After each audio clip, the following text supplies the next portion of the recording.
আসসালামু আলাইকুম ভিউয়ার্স, কেমন আছেন সবাই?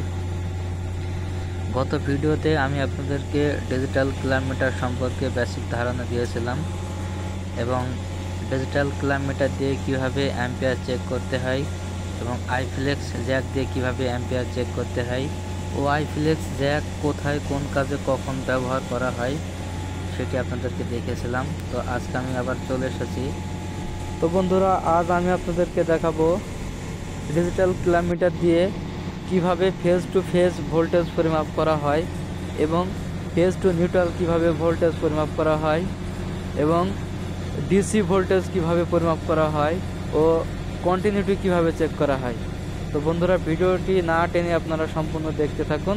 তো বন্ধুরা, দেখতে পাচ্ছেন আমি একটি কিলোমিটার নিয়েছি এবং সাথে দুটি প্রোব জ্যাক নিয়েছি, রেড এবং ব্ল্যাক, নেগেটিভ এবং পজিটিভ। তো সিলেক্টিং নবটি এখন আমাদের অফ পজিশনে রয়েছে, এটিকে আমরা এখন ভোল্ট পজিশনে রাখবো। আমি আগের ভিডিওতে আমি বেসিক ধারণা দিয়েছিলাম, তো আপনারা চাইলে আগের ভিডিওগুলো দেখে আসতে পারেন।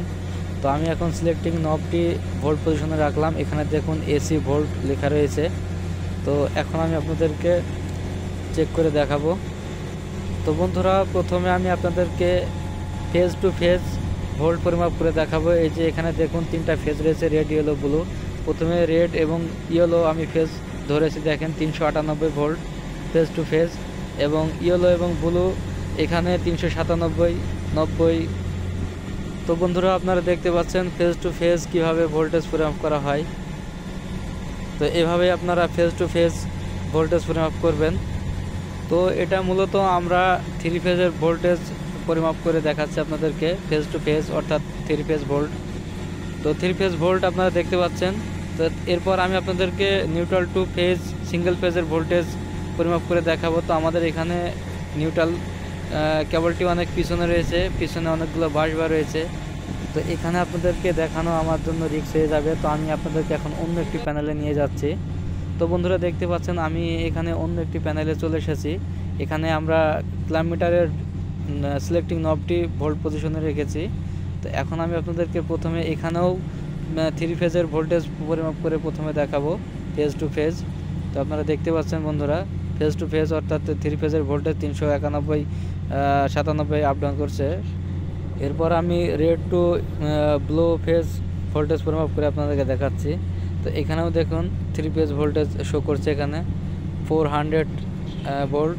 তো এরপর আমি আপনাদেরকে ইয়েলো এবং ব্লু ভোল্টেজ পরিমাপ করে দেখাচ্ছি। এখানে দেখুন কিছুটা কম রয়েছে। এভাবেই ফেজ টু ফেজ ভোল্টেজ পরিমাপ করা হয়, থ্রি ফেজ ভোল্টেজ। এখন আমি আপনাদেরকে দেখাবো নিউট্রাল টু ভোল্টেজ অর্থাৎ সিঙ্গেল ফেজের ভোল্টেজ। তো আমি এখানে একটি প্রোব জ্যাক নিউট্রাল কেবলে ধরেছি এবং অন্যটি ধরেছি একটি ফেজে। তো এখানে দেখুন ভোল্টেজ কম দেখাবে তুলনামূলক, যেহেতু এটি সিঙ্গেল ফেজ। তো আপনারা এখানে দেখতে পাচ্ছেন কি না জানি না। তো এখানে 230 ভোল্ট কাউন্ট হয়েছে। তো এখানে আমি আপনাদেরকে আবার দেখাচ্ছি, আমি আবার শুরু থেকে দেখাচ্ছি। তো আমি প্রথমে কিলোমিটারের সিলেক্টিং নবটি ভোল্ট পজিশনে রাখলাম, তো আপনারা দেখতে পাচ্ছেন। এরপর আমি প্রোব জ্যাক দুটি, একটি নিউট্রালে ধরবো এবং একটি ফেজে ধরবো। তো আমি ব্ল্যাক প্রোবটি আমি নিউট্রাল কেবলে ধরেছি এবং রেডটি আমি ফেজে ধরেছি। এখানে প্রোব জ্যাক উল্টাপাল্টা করে ধরলেও কোনো সমস্যা নেই। এখানে আপনারা দেখতে পাচ্ছেন neutral two red phase 230 volt. এরপর আমি আপনাদেরকে পরেরটা দেখাচ্ছি। এখানে নিউট্রাল টু ইয়েলো ফেজ, এখানে ভোল্টেজ 228, তো আপনারা দেখতে পাচ্ছেন। তো এরপর এখানে নিউট্রাল টু ব্লু ফেজ, এখানে আপনারা দেখতে পাচ্ছেন এখানে 230 ভোল্ট। তো এইভাবে neutral two phase single phase পরিমাপ করা হয়। তো আপনারা আশা করি বুঝতে পেরেছেন। তো এখন আমি আপনাদেরকে দেখাবো ডিজিটাল কিলোমিটার দিয়ে কিভাবে ডিসি ভোল্টেজ পরিমাপ করা হয়। তো এখানে আপনারা বন্ধুরা দেখতে পাচ্ছেন আমি একটি 9 ভোল্টের ব্যাটারি নিয়েছি। তো আপনারা এখানে দেখতে পাচ্ছেন 9 ভোল্ট এখানে লেখা রয়েছে। তো এর এক পাশে প্লাস চিহ্ন দেওয়া রয়েছে এবং অন্য পাশে মাইনাস চিহ্ন দেওয়া রয়েছে, নেগেটিভ এবং পজিটিভ। তো বন্ধুরা, এখানে আমরা কিলোমিটারের যে দুটি প্রোব রয়েছে, নেগেটিভ এবং পজিটিভ, রেড এবং ব্ল্যাক। তো রেড কালার যে প্রোবটি রয়েছে পজিটিভ, সেটি আমরা ব্যাটারির প্লাস চিহ্ন যেই দিকে রয়েছে সেখানে আমরা ধরব। এবং ব্ল্যাক যে কেবলটি রয়েছে, প্রোবটি রয়েছে, সেটি আমরা নেগেটিভ অর্থাৎ মাইনাস যেদিকে লেখা রয়েছে সেই দিকে ধরব। তো বন্ধুরা, এখন আমি আমাদের যে দুটি প্রোব রয়েছে নেগেটিভ এবং পজিটিভ কিলোমিটারে, সেই প্রোব দুটি লাগিয়ে নেব। তো আপনারা দেখতেই পাচ্ছেন যে যেখানে কমন লেখা রয়েছে সেখানে আমরা ব্ল্যাক জ্যাকটি দিয়েছি, এবং যেদিকে ওহম চিহ্ন রয়েছে, রেড চিহ্ন আছে, সেখানে আমরা রেড কালার জ্যাকটি লাগাবো। তো এখন আমরা এখানে ডিসি পজিশনে নিয়ে যাব আমাদের সিলেক্টিং নবটি। তো অফ পজিশনে আছে এখন। তো আমরা এখন সিলেক্টিং নবটিকে ঘুরিয়ে ঘুরিয়ে আমরা এখানে ডিসি পজিশনে নিয়ে যাব। তো বন্ধুরা দেখতে পাচ্ছেন, তো এখানে নিয়ে এসেছি, ডিসি পজিশনে রেখেছি আমাদের সিলেক্টিং নবটি। তো বন্ধুরা দেখতে পাচ্ছেন এখানে ডিসি ভোল্ট লেখা রয়েছে। তো এখন আমি আপনাদেরকে ব্যাটারির ভোল্টেজ পরিমাপ করে দেখাবো যে কীভাবে ডিসি ভোল্টেজ পরিমাপ করতে হয়। তো এখানে আমাদের যে প্রোব দুটি রয়েছে, রেড এবং ব্ল্যাক, নেগেটিভ এবং পজিটিভ। তো আমাদের রেড কালার প্রোবটি হচ্ছে পজিটিভ এবং ব্ল্যাক কালার প্রোবটি হচ্ছে নেগেটিভ। তো আমরা নেগেটিভে নেগেটিভ ধরবো এবং পজিটিভে পজিটিভ। তো এখানে আপনারা দেখতে পাচ্ছেন আমি এখানে ধরছি, কিলোমিটারের ডিসপ্লেতে আপনারা লক্ষ্য করুন।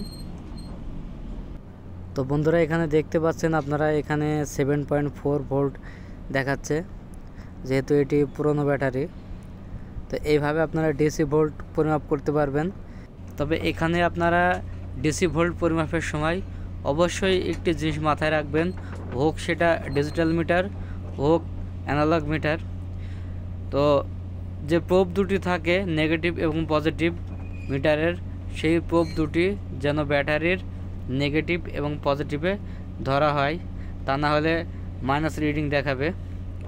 তো ডিজিটাল মিটারে অবশ্য সেরকম সমস্যা হয় না, কিন্তু অ্যানালগের ক্ষেত্রে মিটারের কাটা উল্টোর দিকে টান নেবে।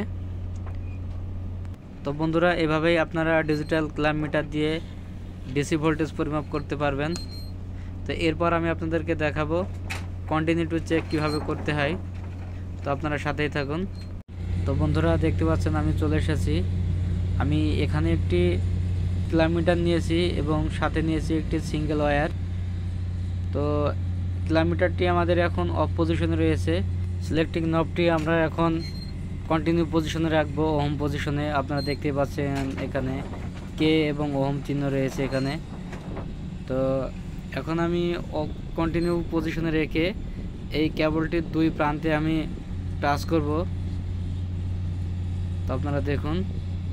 তো বন্ধুরা দেখতে পাচ্ছেন আমার হাতে যে দুটি প্রোব রয়েছে, রেড এবং ব্ল্যাক, আমি দুটি প্রোব কেবলের দুই প্রান্তে আমি টাচ করছি, দেখেন। তো বন্ধুরা দেখতে পাচ্ছেন এখানে টাচ করার সঙ্গে সঙ্গে আওয়াজ হচ্ছে। তো আওয়াজ হলে আপনারা বুঝতে পারবেন যে কেবল শর্ট রয়েছে বা কন্টিনিউটি ঠিক রয়েছে।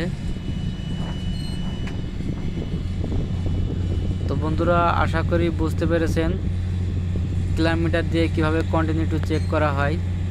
আসলে এর অনেকগুলো কাজ রয়েছে, অনেকভাবে করা যায়।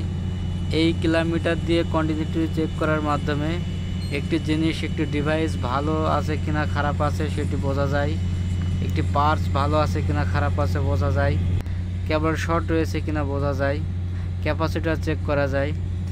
অনেক বিভিন্ন অনেক কাজ রয়েছে, অনেক কাজ যেগুলো মুখে বলা সম্ভব নয়। তো আস্তে আস্তে আমি দেখানোর চেষ্টা করব। তো আমি জাস্ট আজ আপনাদেরকে ধারণা দিলাম, আসলে একটা ভিডিওতে এত কিছু দেখানো সম্ভব নয়। তো আমি যতটুকু সম্ভব আপনাদের কোনোরকম একটি ধারণা দিলাম। এই ছিল আজকের মতো ভিডিও। আমি আগামীতে আরও ভিডিও নিয়ে আপনাদের সামনে হাজির হব। ততক্ষণ আপনারা ভালো থাকবেন, সুস্থ থাকবেন। আল্লাহ হাফেজ।